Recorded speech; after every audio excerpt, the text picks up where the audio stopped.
Hello, my lovey, and welcome to another fireside. No, just a chat with Leslie, Lindsay Davis, and myself, Melissa Trumble. We call this Espresso Yourself. And we are going today to discuss, the beautiful joy of prioritizing yourself during the gathering season, which is, in my way, a sort of way of spinning it. So it's not just hell season or why do I have to do this season? And let's get right to that. Leslie, also, we wanted to talk about the weird feeling when you create your own home as separate from your family of origin, and you feel drawn to continue some of the fun traditions that you remember. It feels weird because overall, maybe it was craptastic, and yet there were some fun parts. So we're going to talk about tweezing those threads apart. So Leslie, welcome. Thank you for joining. Well, thank you for. I'm laughing because you're talking about a fireside chat, and I'm thinking, wait a minute, hold on. When did we change the whole spin of the thing from espresso yourself to fireside chat?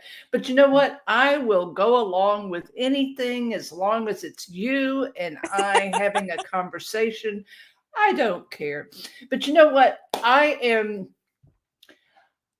have a lot of thoughts going through my mind about this topic because Right. I don't know about you, but this season of the year, these last 2.5 months of the year, can kind of set off some feelings that I'm not really comfortable with having. Mm-hmm. And sometimes if I ignore them, they can become, that proverbial camel that's building up all those levels of straw on top of it. And it will take one little teeny tiny thing to set off the volcano. I have And no idea what metaphor or allegory you are mentioning, but I'm fascinated and we'll look it up after. So now here's the thing with uncomfortable feelings, especially during, I wouldn't say fraught times, but times when there can feel like a lot of pressure to, be here, do this, join that celebration, do all the things. And if you're someone like I am, where you don't have a lot of that, my parents are dead, my siblings and I are dispersed throughout the country. Sometimes we get together for the holidays, sometimes not. And so I'm just looking at a 4-day weekend, and we already celebrated with my partner's kids last Sunday. We already had our Thanksgiving because long ago they decided that, why get tied to the date? Why not separate them? And then that way it's not so stressful. And you're not going, the kids who have kids aren't going to multiple households or feeling any of that stress, because I wanted to be sure no one felt that stress because I felt it so acutely when I was in my 20s and 30s and 40s. well, exactly. And like you, my parents are dead. And like you, my mother's been gone for a very, very long time. And I was reflecting just the other day, just like so many of you who are listening to us right now, I was reflecting just the other day, the last time that I experienced, one of these holidays with my family of origin. And ever since, I want to say it's been close to 40 years now, I have been part of somebody else's decision of how this time of year looks. Mhm. And I think that that's where those feelings are coming from, that I feel as if I set aside my desires, my wishes, my yearning to have some of those original memories, those original quote unquote traditions. They're not really traditions, but things that we always did. I Mhm. set aside all of that in order to placate the people who were in my life that I cared about. Interesting. Why did you ever voice that you would like to try out these other, whether it's things to eat or, the traditions, the things that you did when you were young? I did, and because they were always shut down or minimized or something, not encouraged, I chose to stuff them down, much like, a Thanksgiving turkey, um, and deny what I really desired. And I think that this year, Interesting. more than anything, Hmm. that's really, really coming up. Now, why this year? I think it's because we are looking at, for me personally, 40 years our mother has been gone. Well, that's a Hmm. long time. Um, but I also think that for me personally, I'm recognizing that the world is really moving past the COVID season where we, essentially for 2.5 years didn't come together, and we used COVID as an excuse to not come together. Well, not necessarily an excuse, trying to protect, especially fragile family members, Yes, yes, yeah, you of know. course, of course. Well, and let's also, I would love to revisit that because I think that you and I are both from the deep south, and we are indoctrinated to not have to keep repeating what we want. And I think that that is a failure to us because it's okay to have to draw the line in the sand and say, listen, guys, for the, last X times we've done what y'all wanted to do. I really want to try this. And it doesn't mean that they are shooting it down or, blowing you off or minimizing what you want to do. It's just that they know what they want to do and it's fun. And so it worked last year, and Cave Brain doesn't want any change. So why rock the boat? And when we stand up for something that we desire or a boundary that we want to enforce, it's like, oh, well, because somebody, trespasses all over how we want to interact with them, we're just like, fine, great, that's just how it is. Well, hang on a second. What story are you telling yourself? We are human. My memory is non-existent. you know I mean, like, the ADHD is strong in this one. And so if I forget something and behave in a way that someone's asked me not to, often I will catch it, immediately apologize, and redirect, but sometimes I don't. And so then I'm causing strife, irritation, pain, whatever, to someone for the way I'm acting with no intent. And I would hate for someone not to say, "Yo, dial it back. Remember we talked about this?" To give me the opportunity to say, like, "Oh, we sure did. I'm sorry." Does that make sense? Well, of course, of course. And I don't know about you, but when I'm in situations, it's easy to revert to old behavior because that's where you're comfortable. Right. However, I would say that I have learned to give myself grace when I catch myself reverting back to old behavior as a consequence of being in old situations. And I Yes. think that that's one thing we don't do enough of, especially during these 2.5 months of the year. We don't give ourselves enough grace for behaving in ways that are ingrained in us, despite having done a lot of work to help ourselves become the best version of ourselves. Why Yes. wouldn't we allow those boundaries to be knocked down when we enter a situation where we didn't have boundaries in the first place? Right.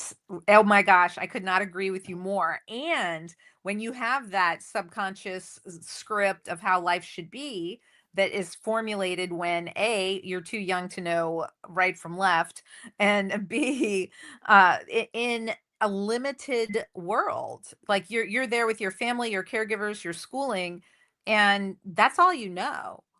And So it's that's not, normal. and that's absolutely normal and it's fine. However, what we don't know, we can't inform ourselves with.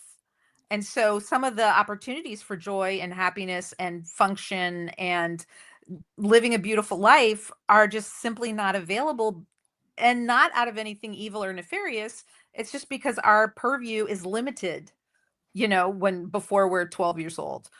But I wanted to sort of shift from that also, and let's cover the prioritizing ourselves, because again, self abnegation, that is, I mean, you and I are pros at that, right? Like, oh no, let's make the hive happy, and let's just, while I'm roiling inside and, shivering in stress, oh, I've got a smile on my face and everybody can be happy. Like, what? No, hang on. I can sit down and just say, oh, if that's the way y'all want it, go ahead. Or I can say, super cool. I'm going to still do this because I want to. And y'all can do that in addition. I don't have to do all the things. And that is one way I prioritize myself during this season.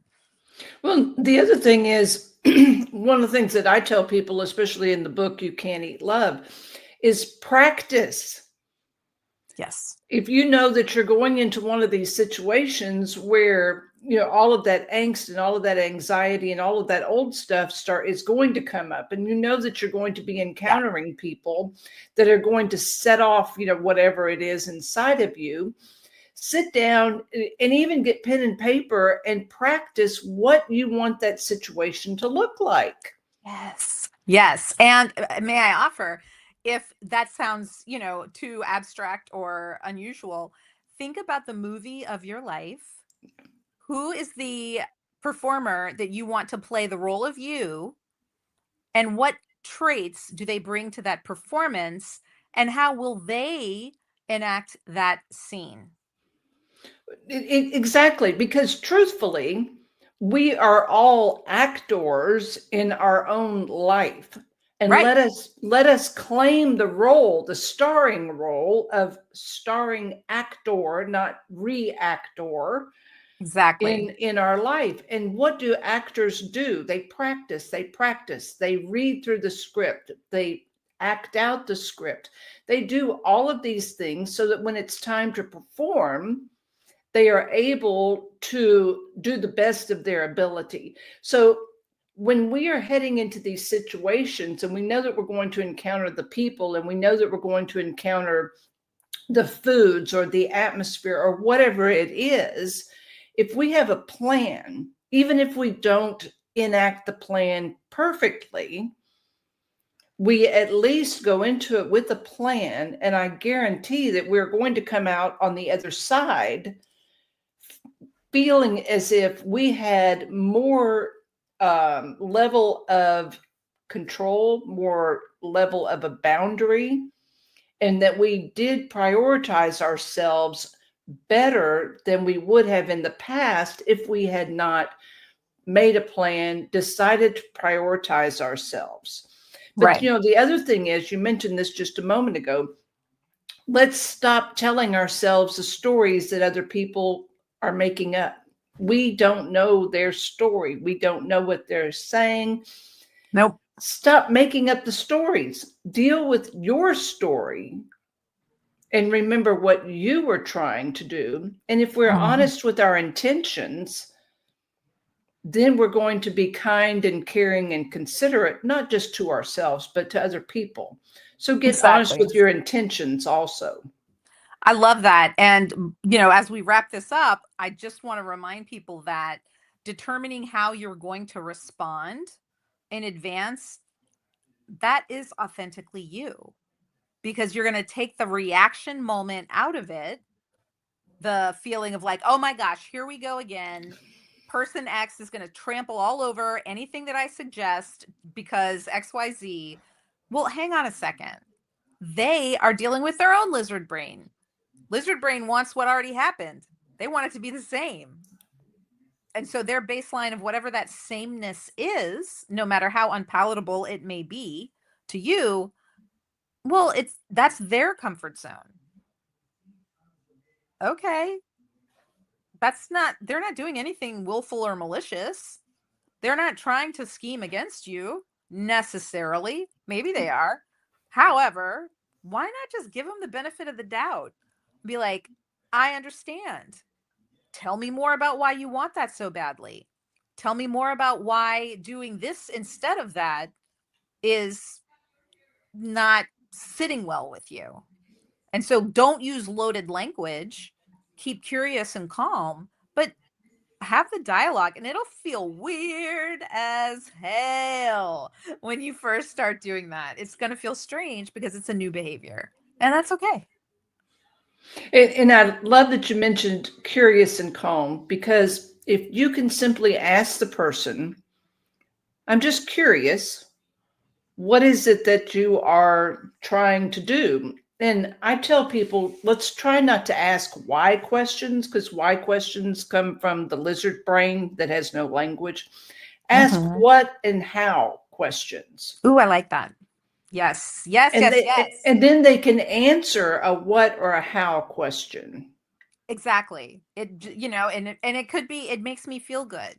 Something that maybe they can't particularly articulate because they haven't thought about it. They're just ready to fight that battle because they know that change is scary and bad.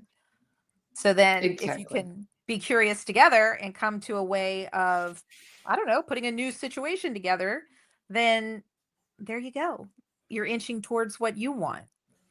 Well, and you're also helping them to feel heard, which, people just want to be heard. Bottom line, people just want to be heard. And when you say to them, I'm just curious, what is it that is wanting you to do this, or what's Mhm. going on that you desire this? But just ask the question. I'm just curious. Exactly. And when you come from a place of curiosity and calm, they're not going to feel like they need to get defensive and put up all the battalions and all of the defenses. They're just going to say like, "Oh, okay, well let me tell you," or, "Well, I've never really thought about it like that. Let me think about it and I'll get back to you." Or, "Let me think about it and oh, yeah, you know what? I think this is why." Have the conversation, and it cuz it will feel weird. We were not raised with people who are emotionally intelligent. The level of self-awareness that we have now is worlds apart from even 15 years ago. I agree. Yeah. So, with that in mind, happy gathering season, my lovey. Happy gathering season to you. And don't forget to espresso yourself.